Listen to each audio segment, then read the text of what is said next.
어제 하던 거를 다시 한번 이어서 해보도록 하겠습니다. 우리가 파일을 임포트 해야 된다고 했습니다. 일단 평면도를 불러오겠습니다. 임포트예요. 임포트를 하면 CAD 도면이 들어오는데 여기 파일 확장자가 이렇게 여러 가지가 나옵니다. 스케치업에서 불러올 수 있는 다양한 확장자들이 있습니다. 다양한 형식들이 있는 거죠. 스케치업 파일을 불러올 수도 있고, 혹은 3ds 파일을 불러올 수도 있고, 혹은 오토캐드 파일을 불러올 수도 있습니다. 또는 이미지를 불러올 수도 있고요. 자, 그 중에 오토캐드 파일을 선택하시고 임포트. 네. 들어왔죠? 지금 들어온 건 CAD 평면도 파일이 들어온 겁니다. 얘는 선이에요. 근데 혹간 가다가 이렇게 면이 들어있는 경우도 있습니다. 얘는 철저하게 선이에요. 자, 그 다음에 뭐가 들어와요? 제가 설명하기로 레이어가 이렇게 들어온다라고 제가 설명을 드렸습니다. 오토캐드에도 레이어가 있고 스케치업에도 레이어가 있으며 포토샵에도 레이어는 존재합니다. 레이어라고 하는 건 층이란 뜻입니다. 층. 쉽게 얘기해서 우리 이제 지구과학을 공부했을 거예요. 지구과학 시간에 보면 무슨 지층이라고 나오죠. 지층, 즉 땅의 층이라는 거죠. 연대기가 바뀌게 되면 땅의 층이 바뀌듯이 여기는 무슨 퇴적층, 무슨 층 이렇게 그 레이어가 우리나라 말로 하면 층입니다. 층. 즉 어떻게 보시냐면 이렇게 보시면 돼요. 투명한 이런 종이, 이런 투명한 종이라고 생각하시면 됩니다. 여기다가 도면을 그린다고 생각하시면 돼요. 여기다가 내가 작업을 한다고 생각하시면 됩니다. 이게 레이어예요. 근데 얘네들을 쭉 여러 장 겹쳐놓고 보면 어떤가요? 여전히 투명하기 때문에 하나의 도면, 그러니까 하나의 완성된 그림으로 보이게 돼요. 그래서 이런 걸 레이어라고 하는데 오토캐드에도 레이어가 있습니다. 즉, 이 도면은 이렇게 레이어로 완성이 되어 있어요. 레이어를 보시면 이름이 있고, 이렇게 이름이 있고, 레이어의 이름이 있고, 레이어의 비주얼, 즉 가시성이라고 합니다. 눈으로 보이냐 안 보이냐라고 하는 가시성이에요. 예를 들어서 지금 가시성이 다 전부 다 체크되어 있는데, 자, 화면을 보시면 제가 가시성을 꺼보겠습니다. 저는 얘가 뭔지 알아요. CN이라고 하는 레이어는 중심을 의미하는 중심선이라는 뜻입니다. 이거에 대해서 가시성을 꺼보죠. 그러면 어떻게 되나요? 화면상에서 일부 선들이 감춰지는 거 보이시죠? 네, 이렇게 화면상에서 선들을 보이거나 감추고자 할 때 쓰는 게 바로 레이어의 개념입니다. 또는 이제 조금 더 깊이 들어가면 작업을 막거나, 그러니까 작업을 안 하게 하는 거죠. 작업을 안 하게 하거나 혹은 눈에 보이거나 이런 것들을 제어하는 게 레이어의 개념인데, 여기 이제 레이어가 이렇게 같이 들어옵니다. 항상 도면 작업할 땐 레이어랑 같이 보셔야 돼요. 자, 선택을 해 보겠습니다.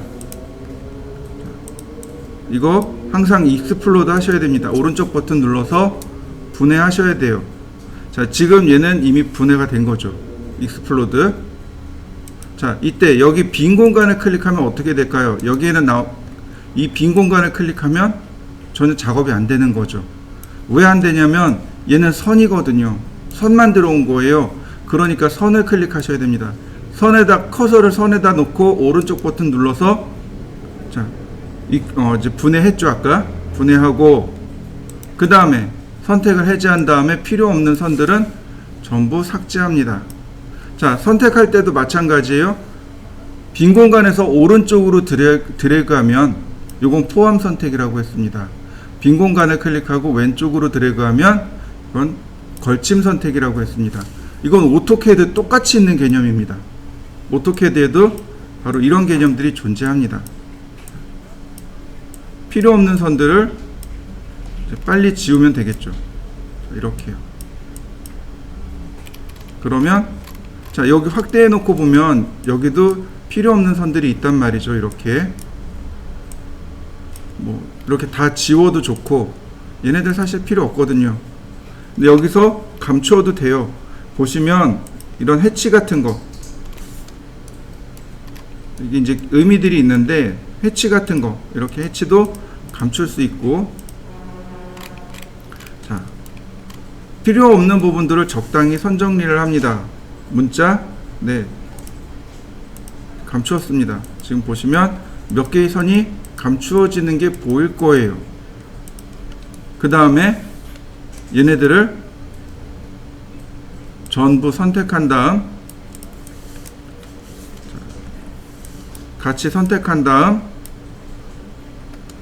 오른쪽 버튼 눌러서 메이크 그룹, 얘네들을 메이크 그룹 해놔야, 혹은 메이크 컴포넌트로 놓으셔야 우리가 그 다음 작업으로 넘어가요.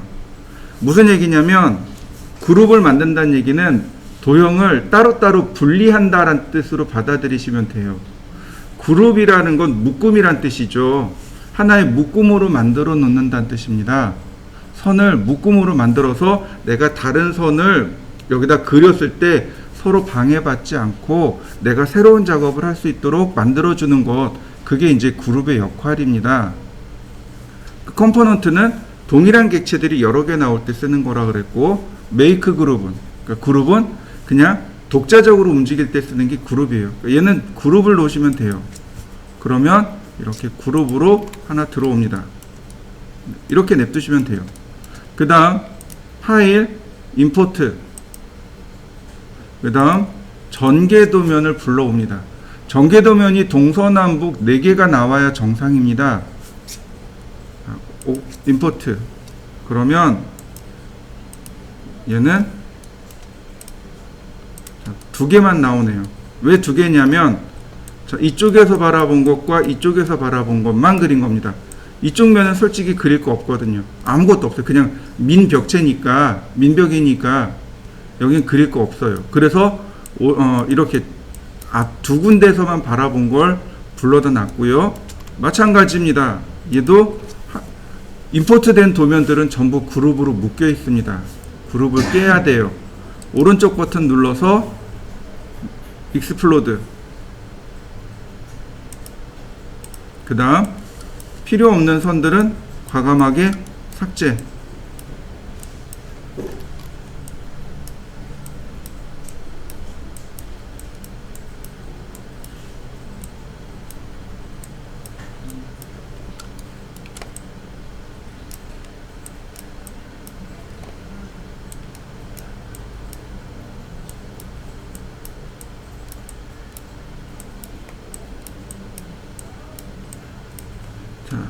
그 다음에 서로 다른 방향이죠. 그러니까 방향에 맞춰서 선택한 다음에 선택하고 메이크 그룹, 그 다음에 얘도 마찬가지로 메이크 그룹. 자, 그 다음에 지금 보시면 다 전부 다 바닥에 누워 있어요. 먼저 이동을 해 볼까요?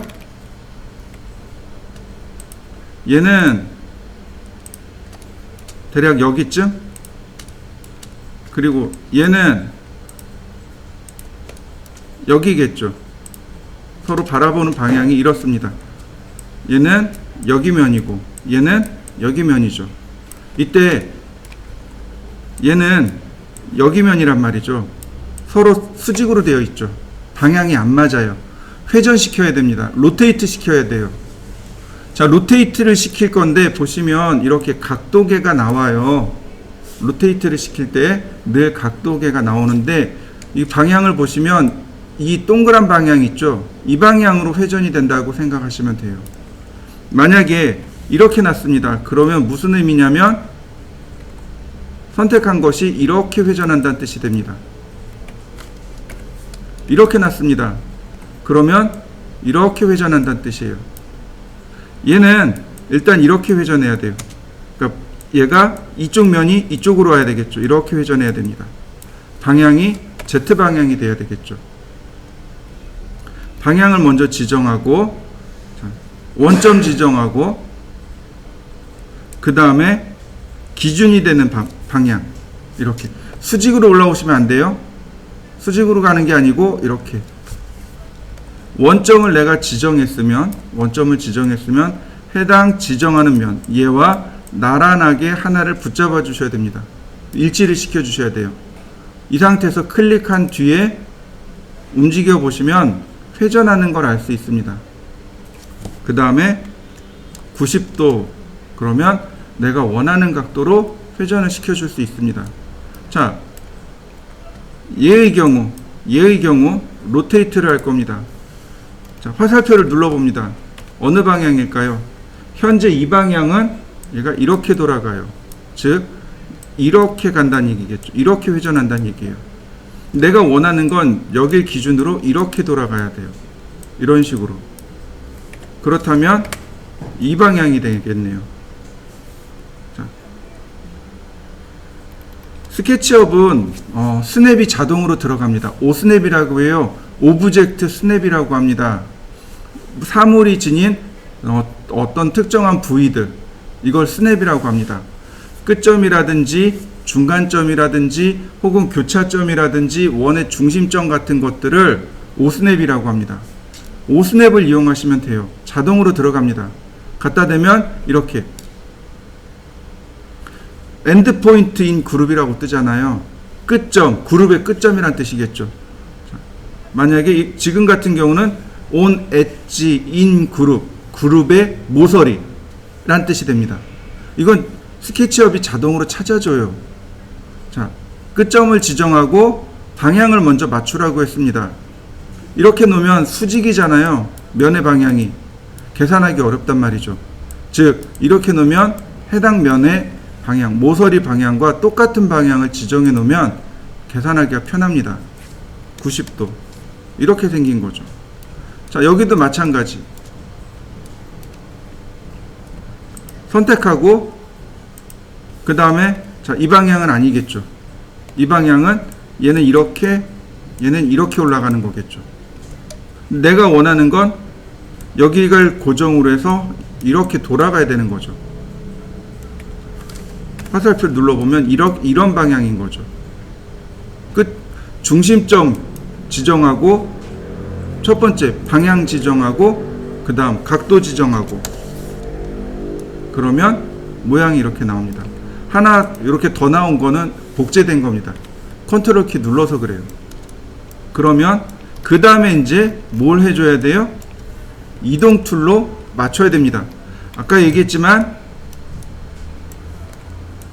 모서리점을 이용하는 것이 좋습니다.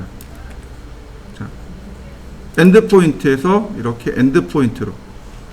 잘 안 보일 때는 확대해서 보셔도 좋습니다. 이렇게요. 여기겠죠. 맞나요? 다시 보겠습니다. 정확하게는 여기에요. 여기입니다. 무슨 얘기냐면 이 모서리가 벽이에요. 벽이고 그 다음에 이 안쪽에 모서리가 하나 또 있죠. 요만큼 지금 제가 색칠하는 벽 있죠. 얘가 마감입니다. 인테리어 같은 경우, 건축 같은 경우 콘크리트를 그대로 노출시키지 않습니다. 콘크리트를 그대로 노출시키면 어때요? 사람이 보기에 굉장히 불편하거든요. 더욱이 콘크리트에는 안 좋은 성분도 있죠. 그러니까 사람이 사는 집에 콘크리트를 그대로 노출시키진 않고 그거를 눈에 안 보이게 마감 처리를 합니다. 보통 한 20mm 정도 마감 처리를 해줘요. 그래서 석고보드를 바른다든지 아니면 그 위에 시멘트를 덧대어 가지고 그러니까 시멘트를 바르고 그 다음에 뭐 페인트를 바른다든지 아니면 벽지를 바른다든지 이제 이런 식으로 해서 마감 처리를 하게 됩니다. 그러니까 즉 여기 있는 요 두 개의 선이 마감선이에요. 다시 보겠습니다. 얘도 마찬가지예요. 그러면 여기 선이 두 개가 있단 말이죠. 이렇게 얘는 벽이고 여기가 바로 마감선이란 얘기죠. 그러면 이동 툴을 이용해서 먼저 선택을 하고 마감 안쪽을 누르고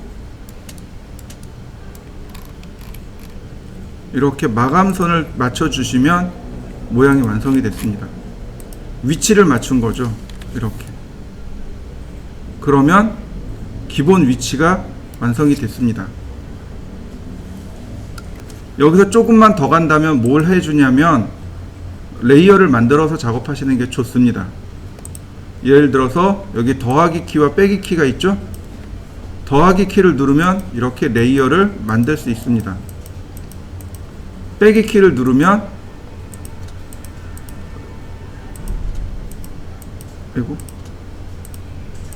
그리고 레이어를 삭제할 수도 있습니다. 자, 그럼 여기다가 얘네들 전부 다 레이어를 만들어 보죠. 자, 먼저 영영 도면이라고 했습니다. 많이 쓰는 거니까 제가 이름 앞에다가 0이라는 숫자를 붙였어요. 자, 선택합니다. 해당 도형을 선택하면 자, 디폴트 트레이에 보시면 여기 이렇게 레이어 이름이 나옵니다. 레이어의 이름이 나와요. 이해되셨나요? 선택하면 이 선택한 도형의 기본 정보가 이렇게 나옵니다. 여기에 나와요. 그 다음 그룹을 분해하지 않고 그룹 작업할 수 있는 방법이 있습니다. 그룹을 분해하지 않고 그룹 작업할 수 있는 방법은 해당 그룹을 2번 더블 클릭해 보세요. 그러면 이렇게 바뀝니다. 다시 볼까요? 그룹을 선택하고 2번 그러니까 더블 클릭하는 거죠. 더블 클릭. 그러면 이렇게 그룹 작업을 할 수 있어요.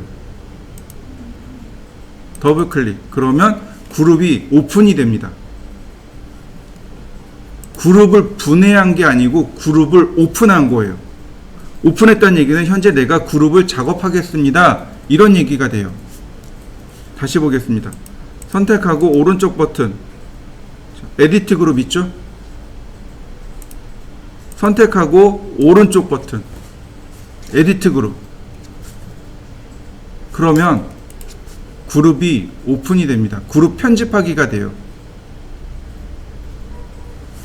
그룹을 분해하는 게 아니고 분해가 아니고 분해란 얘기는 그룹을 깨버리는 거예요. 그룹을 없애버리는 겁니다. 근데 에디트 그룹 하면 그룹은 냅두는데 해당 그룹을 오픈해서 작업할 수 있게끔 도와주는 것. 그게 에디트 그룹입니다. 자, 선택한 다음에 보시면 레이어가 다양하게 들어가 있을 겁니다. 이거 도면으로 다 바꾸죠. 마찬가지예요. 더블 클릭 전체 선택하고 도면으로 더블 클릭 전체 선택하고 레이어를 도면으로 바꿨습니다. 전부 다 도면으로 바꿨어요. 그러면 이렇게 레이어가 도면으로 다 들어옵니다. 자, 필요 없는 것들은 과감하게 삭제.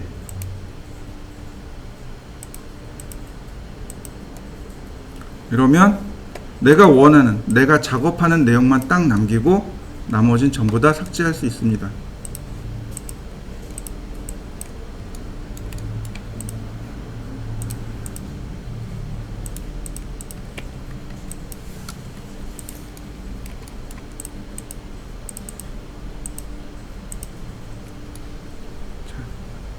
그러면 이제 얘가 이제 우리가 작업하는 내용인 거죠. 레이어를 하나 만들겠습니다. 자, 01 첫 번째 만들었으니까 벽면. 이제 벽면으로 들어갈 겁니다. 선택하고 그럼 제가 벽면을 선택했습니다.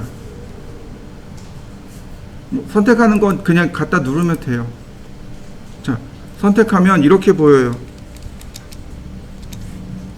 이렇게 선택한다고 해서 선택이 된 게 아니고 여기를 눌러야 해당 레이어가 옮겨지게 됩니다.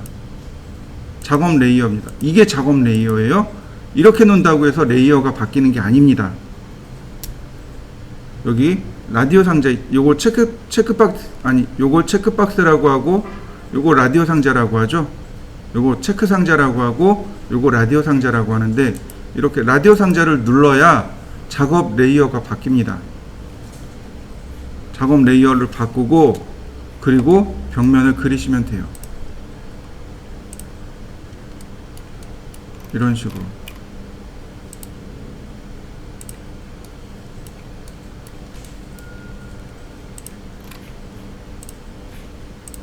벽면 만들어지는 거 보이시죠? 자, 이렇게요. 그 다음에 이 반대쪽도 렉탱글로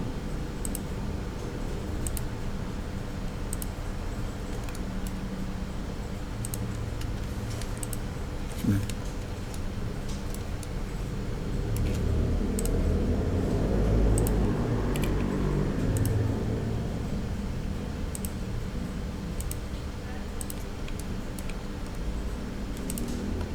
필요 없는 선들은 눌러보면 이렇게 나오니까 과감하게 지우세요. 같이 한 번에 선택이 되는지 아닌지 확인하신 다음에 이렇게 지우세요. 네.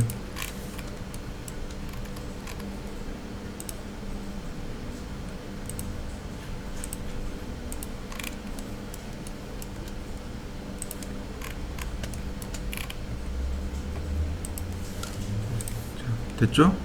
그 다음에 풀앤푸시로 돌출을 하는 겁니다. 얘는 2300mm,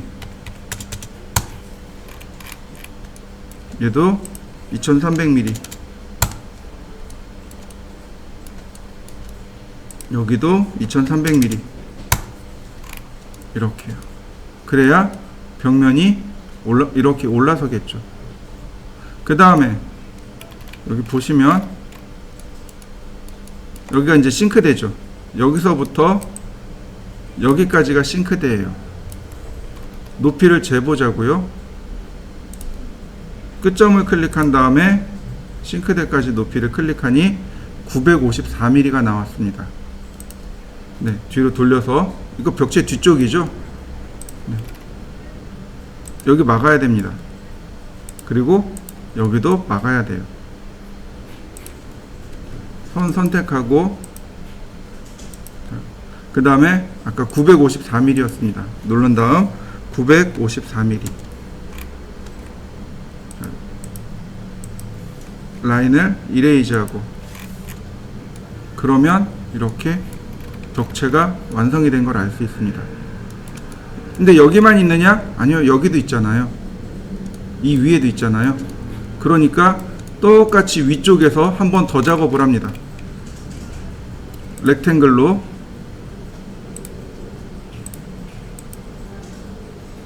한 번 더 작업했습니다. 근데 보시면 면이 막혀 있어요. 지우세요. 과감하게 지우세요. 자, 맞나요? 자, 이번엔 다시 한번 또 재보죠. 요 꼭지점부터 창문의 높이가 846mm. 네. 풀앤푸시로 846mm. 보시면 여기 구멍이 난 거 보일 거예요. 다시 막아주세요. 라인으로 한 번만 그리면 돼요. 이렇게. 면이 뒤집어져서 그래요.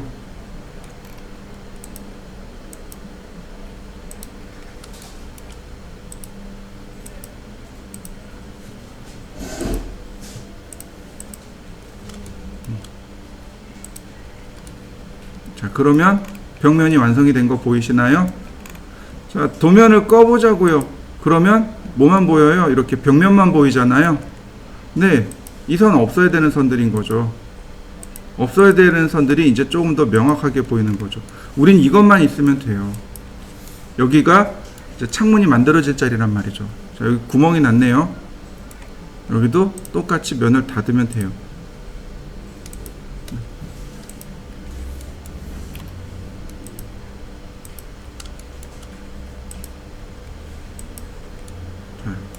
그러면 여기 창문이 들어갈 자리가 완성이 됐습니다.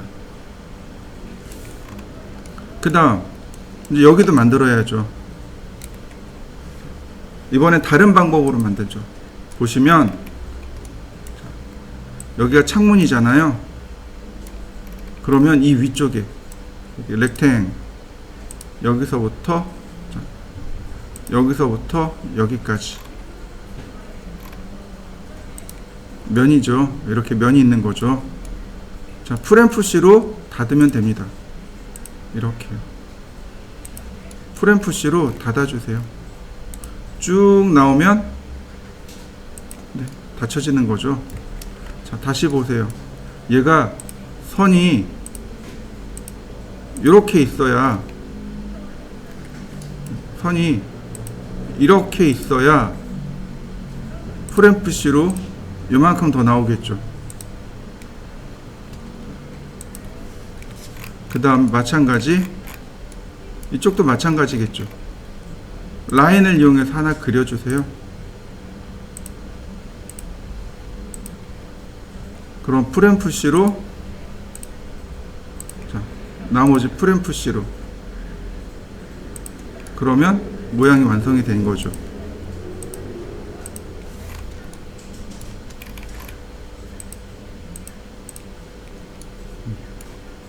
역시 도면 감추고요.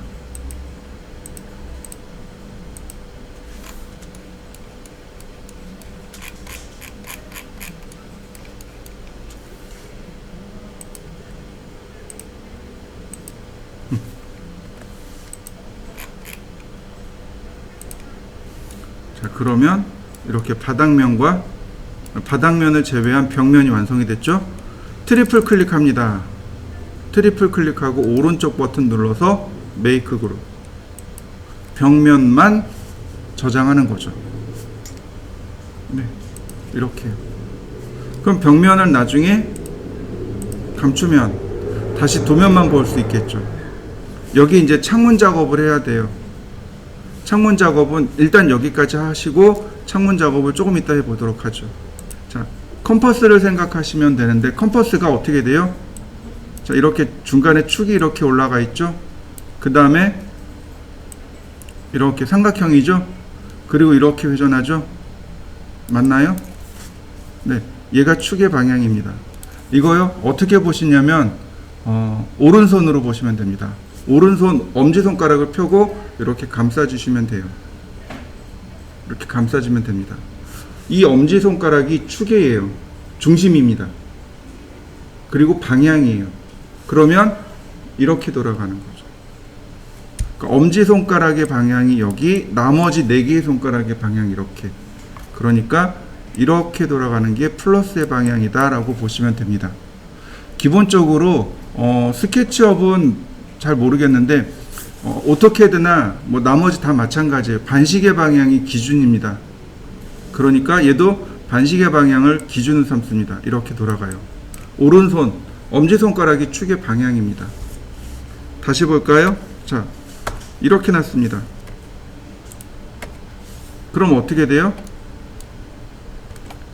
이 축을 기준으로 이 도형이 이렇게 회전한다는 얘기가 되겠죠. 그러면 축 놓고 방향 놓고, 자, 맞나요? 회전되는 방향이.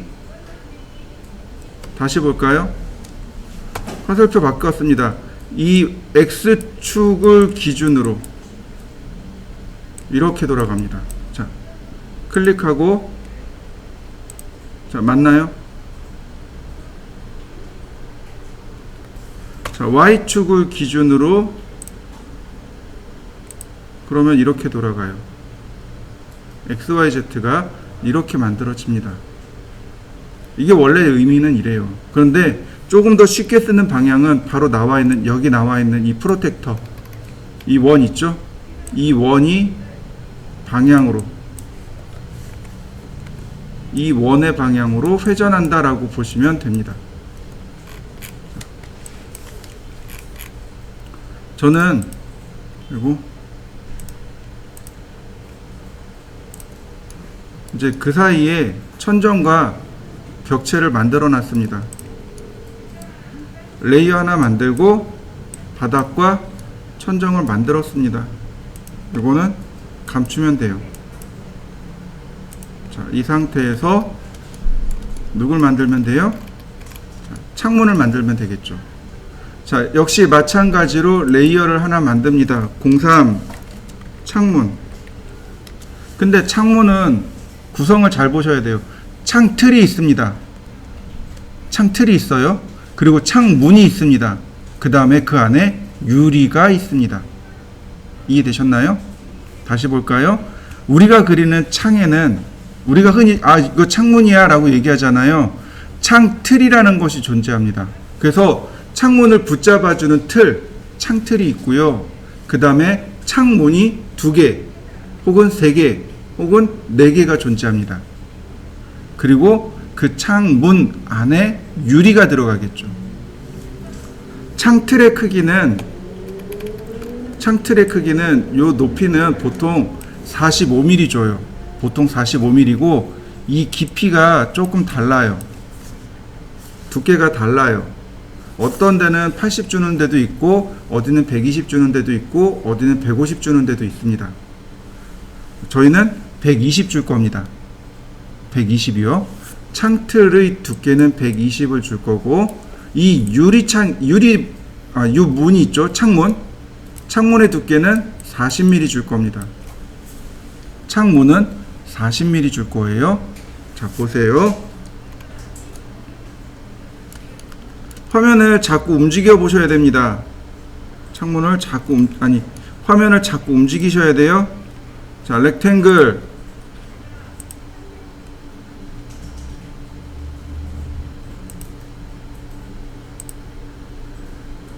그 다음에 렉탱글.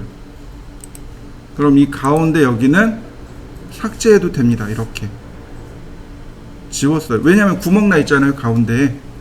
그래서 얘를 반대쪽으로 끌고 들어간 다음 풀앤푸시로 이렇게 빼면 됩니다. 이때 이 두께를 얼마로 준다고요? 120mm요. 이렇게요. 그러면 이렇게 창틀의 모양이 나옵니다. 이거 렉탱으로 그리시는 분도, 렉탱에 팔로우미로 그리시는 분도 있어요. 팔로우미로 하시는 분들도 있습니다. 굳이 그렇게 하지 않아도 되니까, 자, 트리플 클릭을 하신 다음에 그룹을 만듭니다. 메이크 그룹.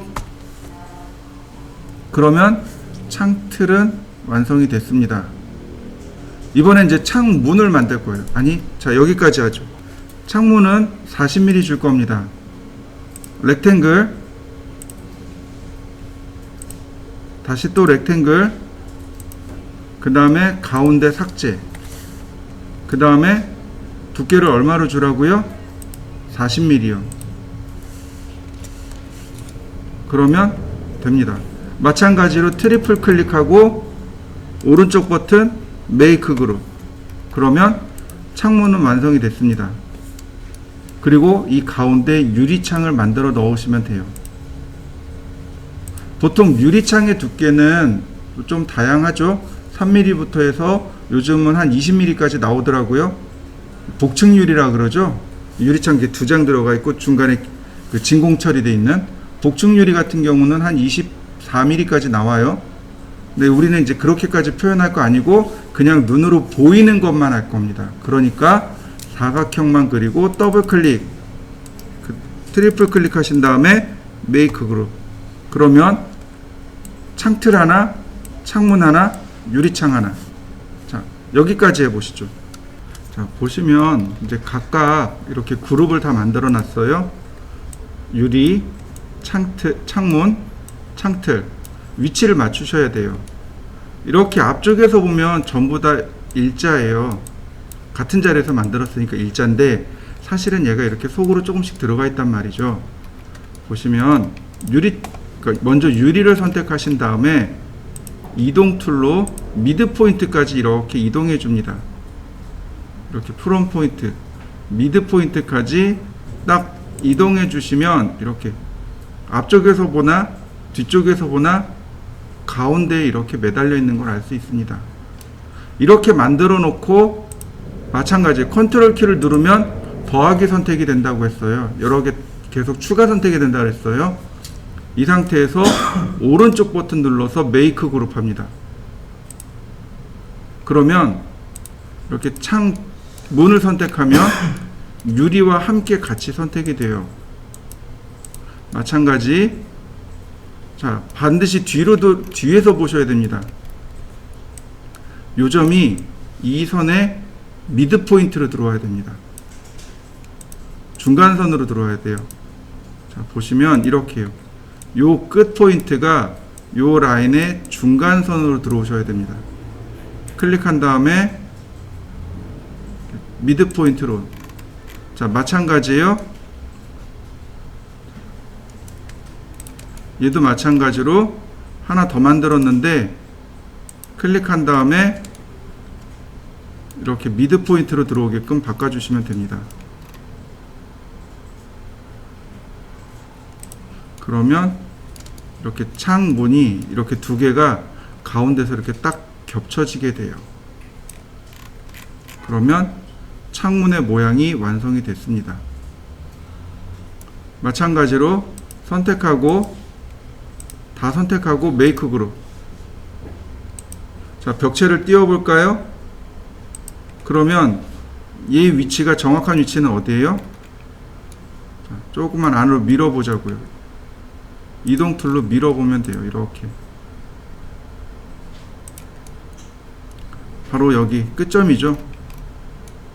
자, 이렇게 보면 여기 끝점이 여기 끝점에 와서 붙어야 되는 거죠. 자, 화면을 계속 움직이셔야 돼요.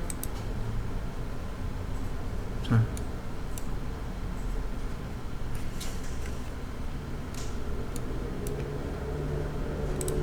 그러니까 이렇게 모양이 완성이 됐습니다. 자, 그러면 이렇게 창문이 완성이 된 거죠. 이렇게 창문을 완성시켰습니다.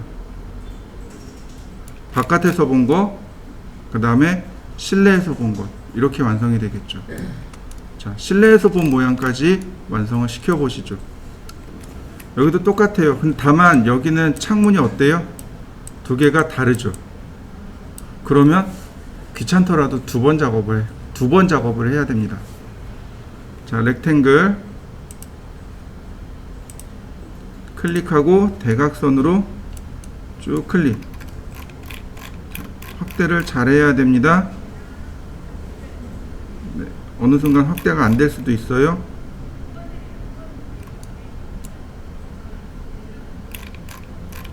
네, 더 이상 안 되네요. 자, 안 되면 이게 이제 이해하고 이쪽 도면하고 이쪽 도면이 서로 겹쳐가지고 제대로 확대가 안 되는 거거든요. 자, 이럴 때는 어떻게 하면 될까요? 레이어를 더 추가하면 돼요. 자, 레이어를 하나 더 추가해 보죠. 영영 도면 뭐 정면이라고 하죠. 얘를 정면으로 바꿉니다. 그러면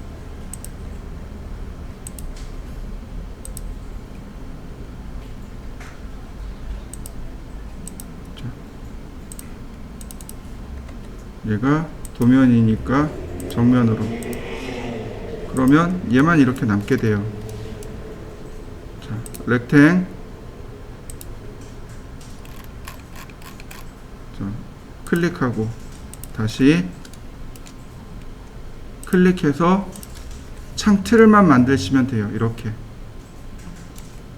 프레임 푸시로 120mm 돌출, 트리플 클릭으로 메이크 그룹 하기. 그러면 창틀 만들어졌고요. 그 다음에 똑같이 이제 창문을 만들어야 돼요.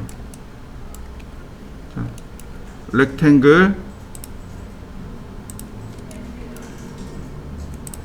다시 또 렉탱글 가운데 지우고 트리플 클릭. 자, 얘는 40mm 이렇게. 그래서 트리플 클릭을 합니다. 그리고 또 메이크 그룹. 메이크 그룹을 계속 만드셔야 돼요.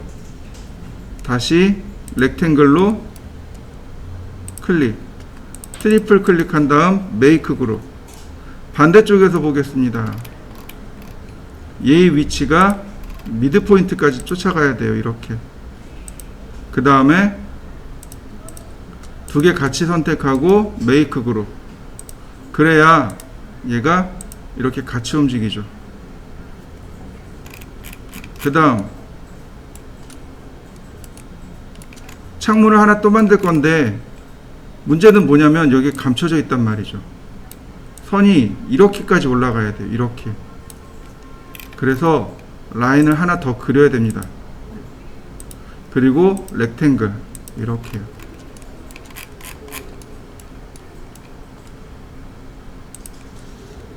다시 렉탱글, 가운데 지우고 프레임 푸시 40mm 이렇게요. 그래야 창문이 하나 또 나오겠죠. 자, 트리플 클릭을 하고 또 메이크 그룹, 다시 렉탱글, 유리창이죠. 트리플 클릭하고 메이크 그룹, 다시 안쪽을 봐야 되겠죠. 이렇게 반대쪽으로 이동 틀로 미드 포인트를 갖다 놓습니다. 이렇게. 그러면 쉬프트 키 눌러서 같이 선택한 다음 메이크 그룹, 그러면 모양이 이렇게 완성이 되겠죠.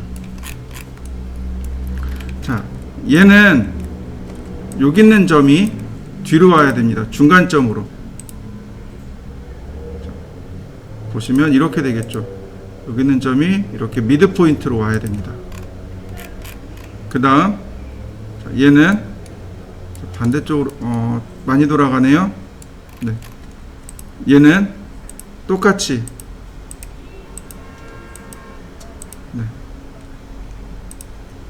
요 점이 중간점으로 들어가야 됩니다.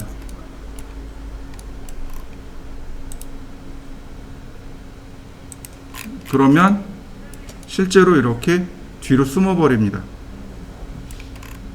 그 다음 역시 마찬가지로 다 선택한 다음에 메이크 그룹, 그 다음 벽면 볼까요?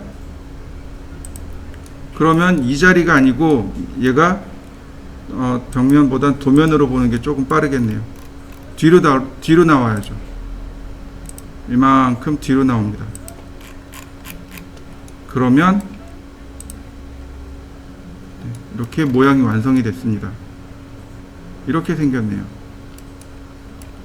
자, 바닥이랑 천정이랑 다 같이 봅니다. 그러면 자, 이렇게 생겼습니다. 자, 여기까지 빨리 모델링 해보시죠.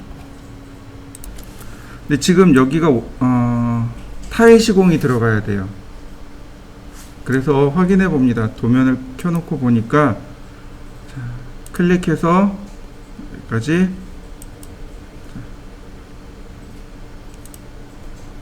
끄집어냈습니다. 바로 이 선이 있는 데까지가 타일이죠.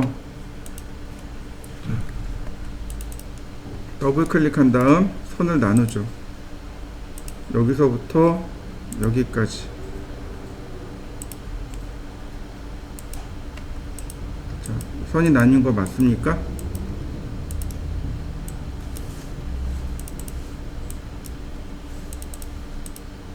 보시면 선이 나눠져 있죠?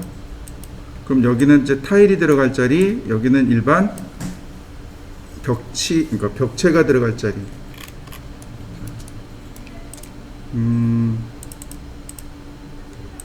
렉탱으로 그려볼까요? 안 들어가네. 선이 저 뒤로 들어가 있네요. 여기 뒤로 들어가 있네요. 다시.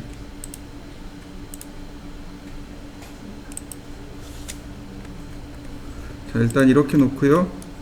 재질이라는 것이 있습니다. 머티리얼이라고 해요. 매티리얼.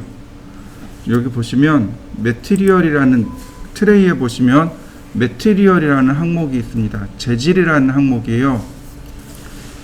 V-Ray에서도 재질이 있고요. 그 다음에 스케치업에서도 재질이 존재합니다. 그러니까 질감이란 뜻이에요. 매티리얼 그러면 질감이란 뜻입니다. 지금 보시면 여기 그냥 허옇잖아요. 허연데 여기가 사실은 어떤 타일이 들어가야 되겠죠. 이렇게 타일, 어디는 카펫, 어디는 벽지, 어디는 나무, 이런 식으로 질감 효과가 들어가야 됩니다. 그걸 매티리얼이라고 합니다. 매티리얼 탭을 눌러보시면 여기 샘플 매티리얼들이 있어요. 눌러보시면 여러 가지가 많이 나와요. 자, 그 중에 타일이라는 것이 있습니다. 그러면 타일이 이렇게 있습니다. 타일의 종류들이 쭉 나와요. 찾으셨나요? 네. 그냥 편한 거 아무거나 선택한 다음, 그 다음에 페인트 통이 이렇게 나옵니다. 얘를 누르면 이렇게 페인트 통이 나와요. 이걸 뭐라고 하냐면 버킷이라고 합니다. 버킷이라고 해요. 우리 버킷이라고 하는데 얘를 딱 들이부으면 이렇게 들어가요. 들이부으면 들어갑니다. 선택하고 이렇게 내가 원하는 면에만 이렇게 타일을 넣을 수 있는 거죠. 자, 들어가는 거 보이시죠?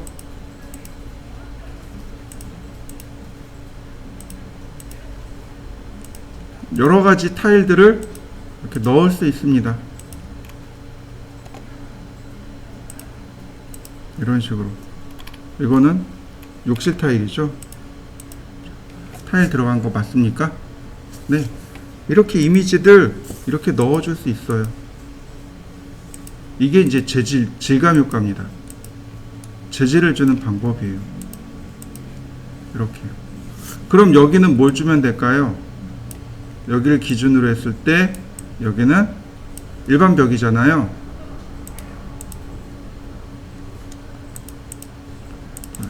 조금만 돌출해 볼까요? 이렇게 10mm만.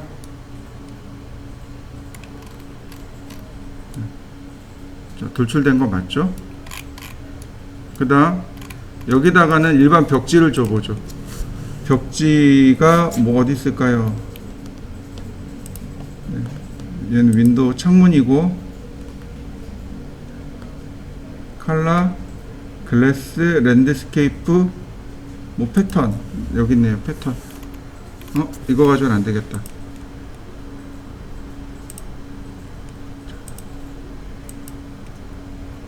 그러면 자, 이렇게 다양한 패턴들을 넣어줄 수 있겠죠. 마치 그 자리에 있는 것처럼 이렇게 나오는 거죠. 그러면 질감 효과가 들어간 거 보이시죠? 이렇게 질감 효과가 들어갑니다. 가장 쉽게 넣는 방법 중에 하나가 바로 여기서 선택을 한 다음에 버킷이라는 명령어로 집어넣으면 돼요. 그러면 마치 그럴싸하게 보이는 거죠.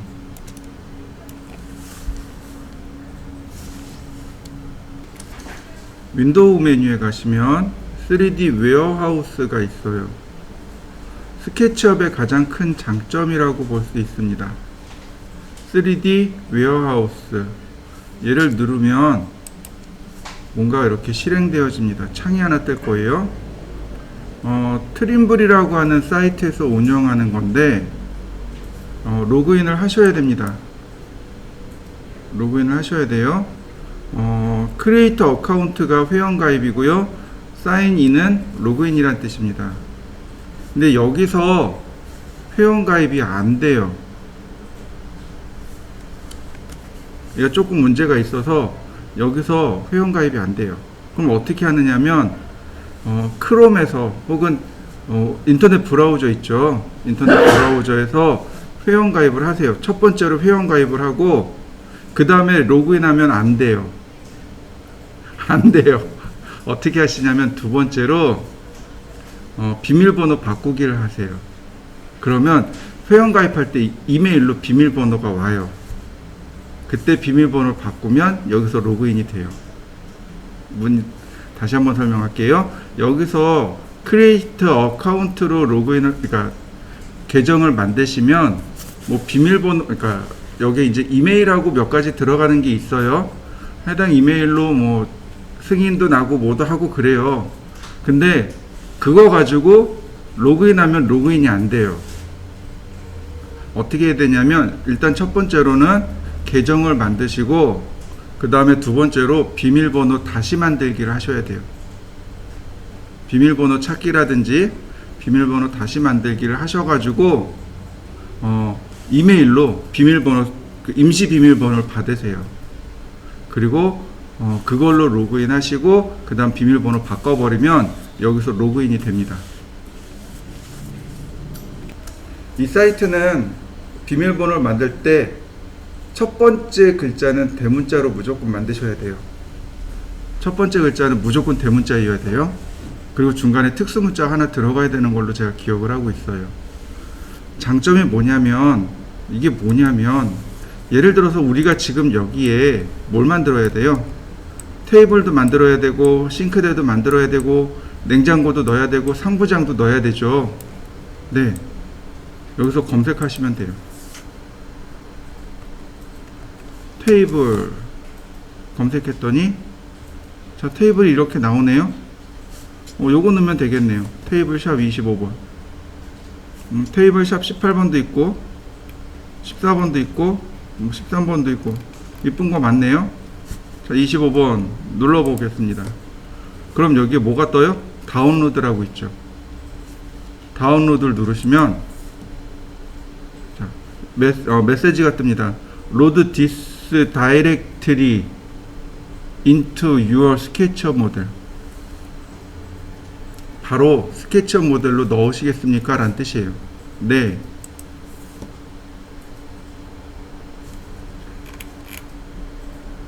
그러면 조금 시간이 걸리긴 하지만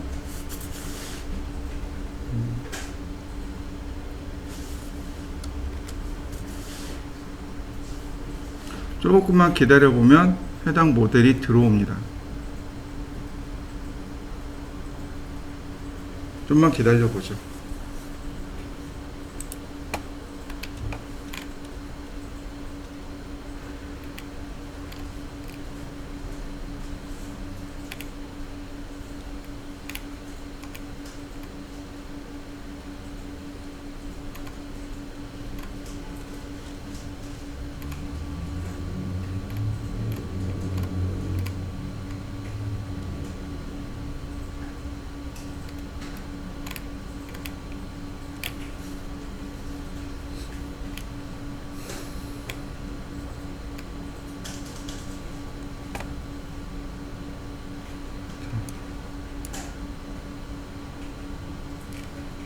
들어온 거 보이시나요?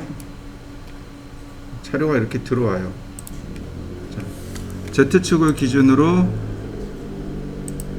90도. 그러면 적당히 위치를 맞춰 놓으면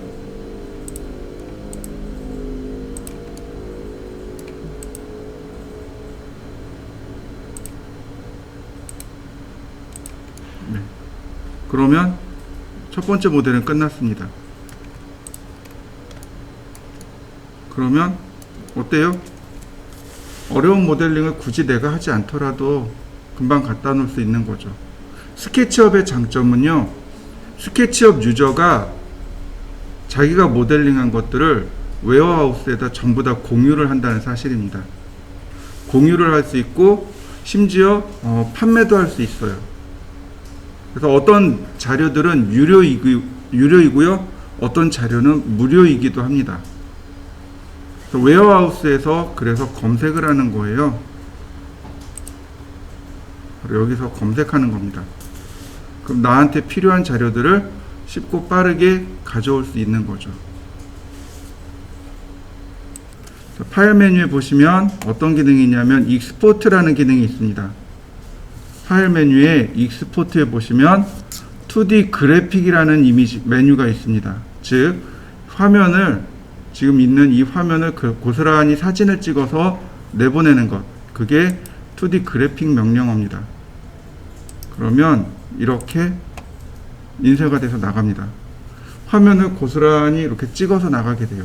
요거는 렌더링하고 조금 다른 개념입니다. 렌더링은 실사처럼 보이게 하는 거라면 지금 나와 있는 익스포트의 2D 그래픽은 말 그대로 그냥 화면을 찍어서 내보내는 기능이라고 생각하시면 돼요. 자, 여기까지 해보시면 됩니다.